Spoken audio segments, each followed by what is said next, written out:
this video we're going to be talking about breaking the turtle. We already showed you how to take advantage of the opportunity when somebody's turning away, attempting to get to turtle, but really this is the skill that you want to cultivate. Like if you're going to be a back attacker against better people, you're going to be dealing with a turtle, and we don't want to make this a turtle tutorial, but let's just go over kind of what a good turtle will look like.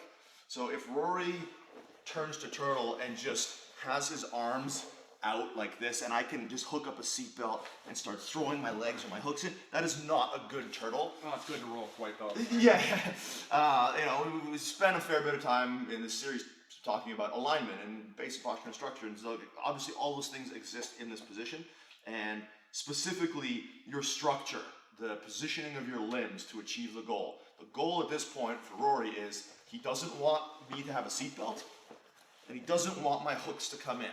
So having his elbows connected to his hips and having his hands available to protect his neck. So basically, yeah, so he doesn't want me to get a seatbelt. He doesn't want me to get my hooks in. He also doesn't want me to choke him. So he does stuff like that. That's also something to consider. So those are the three conditions that a good turtle is going to meet. It shouldn't have me be available, or it shouldn't have the choke be available to me. It shouldn't have the hooks be available to me, and it shouldn't have a seatbelt or like a direct rotational control or a lever-based rotational control be immediately available to me. So this can be very frustrating for people who are taught to attack a turtle that looks like ass, but we just want to give you the this understanding at the beginning. So a lot of these attacks will make more sense within the context of somebody not immediately offering you access. Let's actually just get you to rotate a little bit more this way. The space that we're going to be attacking here is this gap. It's once Rory commits to keeping his elbows tight to his hips to deny me the hooks, or not even the hooks, just like inserting my arm in here to do what's called a spiral ride is quite difficult. But when he does that, it makes it exceedingly difficult to then not have this gap created. So we're going to be looking to slide our knee in through this gap to create a wedge. So let's rotate this way. So I will have arrived at the turtle, somehow. So I might have my right knee down, I might have my left knee down. But what I want to make sure to do is have my weight on top of Rory, basically so that if I wanted to, I can kind of spin to either side and make it difficult for him to easily get up. If I've got my weight too far to the back, you can just posture up, turn, and just stand up. Yeah, just get up, Black Beast style. So I want to have a bit of weight on him. Again, I can lift my knees off the ground, have one knee or the other knee up on the ground. It depends how I got here. And I want to connect to his shin with, depending on the length of your limbs, you may be able to like grab at different points, but the closer you are to the foot, grabbing the foot itself isn't helpful if your partner's got dead toes. So grabbing the shin at the ankle as close to the end of the lever as possible is what we're looking for. And we're going to be coming up and driving our knee in. So if we rotate to this angle more, you can see Rory's elbow is in really tight blocking. I take the point of my shin and try to insert it at a 45-degree angle. So where people run into troubles with this is they get to a full 90-degree angle and they try to jam this knee in and it's not going to go. It's right into the back of my tricep. Yeah, it's like I should not be able to physically perform that action. But as I change the angle to 45 degrees roughly, I can slide right in. And you'll notice I'm going dead toes because I'm gonna sit back onto my hip. If I were to go live toes there, I would actually crunch my foot up pretty badly. My left foot is providing me base. My torso is connected to the middle of Rory's back. And I'm not as much pulling him, although I am. I'm pulling him, we'll give you another angle in a second. But I'm more sliding underneath him. And you see what that does, it causes a reaction quite commonly where people post their hands.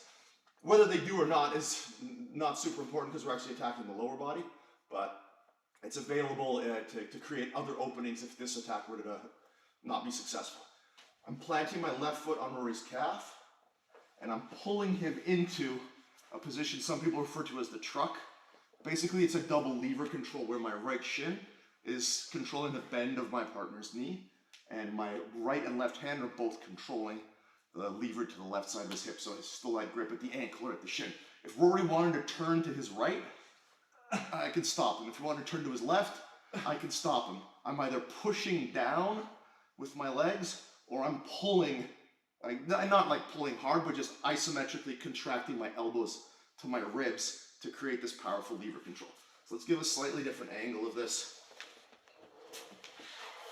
So yeah, from here, got up to the turtle. I'm like, okay, no seatbelt. I don't see an easy spiral ride. I get my left hand underneath his shin. I start rotating. I keep all of my weight on him the whole time. As my knee starts to slide in, and I slide my knee all the way through, stepping on his calf if I'm able to. We'll give you the stepping on the calf thing in a second. And that's how I create this exposure. I keep my foot on his calf. Sometimes we'll have had to cross my leg over. Sometimes I'll have my foot on the calf. That really depends on a couple of factors. And then I'll transfer my right leg, the wedging leg that went underneath his body, into this position, kind of around my ankle where it meets my shin, in the pit of his knee. Depending on how aware your partner is, they may leave this arm open if they do take it. If not, because they're still got good structure, we will just cup our partner's biceps. So both my arms were holding Rory's legs. If I release both hands, I relinquish that rotational control. I'm not sure whether we've talked about the placeholder system. If we have, shout out to Ryan Hall for that term and for the idea. I need to have something controlling both sides of his body. I've got the levers to his hips right now. I can't release that until something takes its place. So I first transfer to here. Now I can let go. If he goes to turn away from me, I've got the lever to his shoulder, so I still have that rotational control. Now, while I have that rotational control, I want to get my right arm under his neck. Again, I can't just let go of both because he'll roll away from me. So I've gone right hand, and I go left hand, grabs, somewhere in around the forearm, anywhere, in the gi, you can even just grab the sleeve like this. You could grab his collar, anything that connects to this corner is fine. There's more than one way to do it. And then I can start to bring my right arm underneath his neck. I still have this rotational control. He can't turn right or left enough to get away from me. I will scoot my hip out and insert my hook, and now I'm on the back. This seems like a fancy or tricky movement, but it's honestly, like every white belt at my academy learns this. They do it just fine. It's less conventional than what a lot of people are used to, but I promise you can do it. So we get this knee wedge in, we slide in deep, and as we're starting to roll to our butt, we want to step on our partner's calf. This is really kind of the important part. If I miss it, it's not the end of the world. Like if I don't have, if I'm not able to step on his calf, I still have a pretty good amount of control. I can try to find it afterwards, but if he starts extending his leg, he could break free and potentially start to cause me problems. As long as I'm still holding this leg, I'm never going to lose the position fully. I can always just get back on top. But we don't want to make this a tutorial on all these other lever-based controls. Let's try to keep it as simple as we can. Knee goes in. As I slide back, I'm already stepping on his calf. And that allows me to stretch his leg out and insert my foot. Part of the thing that's really important to understand about this is you see how Rory's hips are on top of my hips? If I have this, I have the control. If Rory's hips were beside me, now we're getting into a position where he might be able to reverse this on me by extending his legs, which would be, super cool for him, not so cool for me. So just be aware that when we arrive at this position, we want to be underneath our partner's hips. That way we can use this foot to push, exposing the back. Again, a lot of people, you'd be surprised, even good people, will just leave this arm dangling because they're not super familiar with this form of control. But count on your partner to, once they know what's up, to be really trying to deny you that. It doesn't matter, we can still connect to this corner, start to climb here. Now, keeping my hook in my foot, hooked under his leg here, is not super helpful because my hip is now too attached to his at the wrong angle. I don't know if you can see, but my chest is pointed this way, Rory's chest is pointed that way. There's a bit of a difference in the angle of our chests. What I'm going to do is turn my knee, draw my heel to his hip. That allows me to scoot my hip away, which changes the angle of my chest and my hip, makes it much easier for me to set my hooks. Not everyone has to do that, but you may as well do it. It's more mechanically correct. If you're really bendy and you can still throw your hook over, good for you, and you can abuse that at the right time. Yep. But early on in the development phase, do it mechanically correctly, both just to save you potential like hassle, injury, but also if you're ever interested in passing on this knowledge or teaching it, not everyone can stick their legs behind their head. Yeah, and so the reason why we started teaching this a lot more for 101 is because certain techniques, the traditional stuff that you see against turtle, is very difficult to do against guys that respond very adequately with a high-level turtle. Yeah. And we're teaching you, everything that we've shown so far in this instructional series is geared towards beating black belts. And then obviously you're taking care of for everything underneath that. Yeah. And so with that, as Rob's driving that knee in, because my elbow is so tight to the hip, he's actually going to go in front of my bicep. So when that shin's sliding down, I feel it coming in at the shoulder and sliding along my bicep on top of my arm here. Versus the traditional kind of stuff that you see when you start creating those knee wedges, where you create that separation of the knee-elbow connection and you're filling in that space. Now, if somebody's turtle isn't quite good enough, then it can go in behind the arm. But I don't want you to stress about that detail and exactly where that is. So, just like I was talking about, if I'm here, there is no way Rob can come to that space. He's just driving in, there's nothing there. But as he creates that angle, turning a little more into me and driving in, he's going completely on top, and you can see how my forearm sitting on top of his thigh here. It's still gonna work.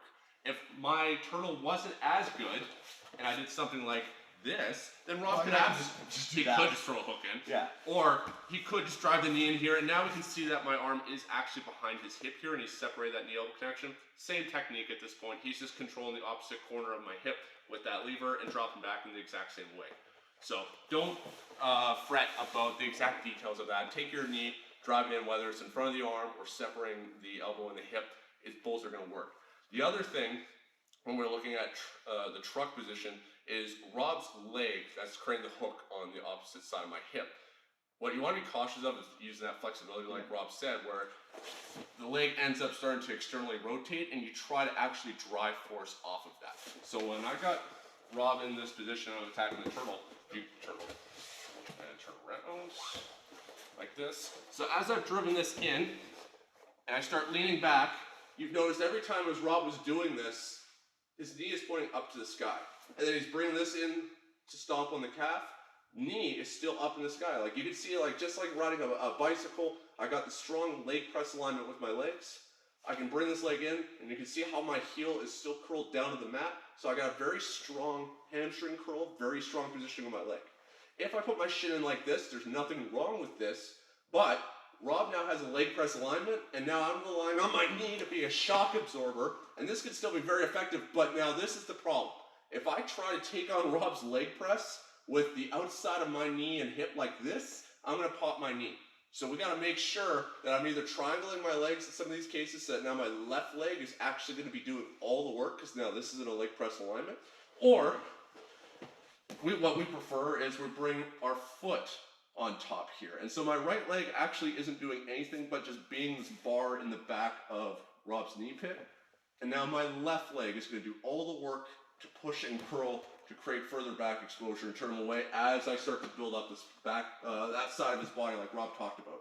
So when we're in this position, if you're in a strong leg press curl alignment with your knee pointing up, this is fine. Rob can try and fight me here. I don't care. But if this starts to turn at all and my hip is out like this, make sure you bring in that other leg to reinforce it in some way, and don't try to generate too much force like this pushing out. We kind of referenced this with the guard retention stuff and like the high leg. If you saw somebody trying to leg press like this at the gym, you'd look at them like they're an idiot, and we know that that injury is coming. Yeah, bust out your phone, get ready. So make sure that we either have our leg ready to press and curl like this, and if it has to turn, bring the other leg to reinforce. Yeah, that's a really important note about structure that can get people in trouble. And just in any scenario, whether it was the guard retention one we mentioned, and anytime you feel that this is a good idea, stop and think about how fond are you of your orthopedic surgeon.